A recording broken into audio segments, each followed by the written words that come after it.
Hello. আজকে Sunday. Sunday মানেই তো ছুটির দিন। আর ছুটির দিনে একটু ভালো মন্দ খাওয়া দাওয়া না করলে হয়? তার উপরে তো আমার মামা এসেছে।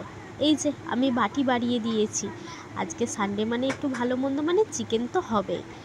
মা এখন চিকেন রান্না করতে বসিয়ে দিয়েছে, মানে প্রায় হয়েই এসেছে। কষানো চলছে।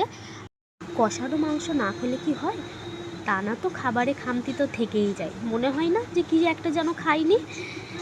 আর আমার আবার মুরগির যেই পাগুলো হয় সেগুলো খেতে বেশি ভালোবাসি। তাই জন্য যখন আমি চিকেন আনতে যাই ওনাদেরকে বলেই দিই। তো এবারও নিয়ে এসেছি, মাকে সেইগুলোই বলেছি একটু কষা কষা তুলে দিতে। এই যে দিয়ে দিয়েছে বাটিতে। এবার একটু টেস্ট করে দেখি কেমন হয়েছে। বেশ ভালোই হয়েছে। মামাকে আমাকে দুজনাকেই টেস্ট করতে দিয়েছিল।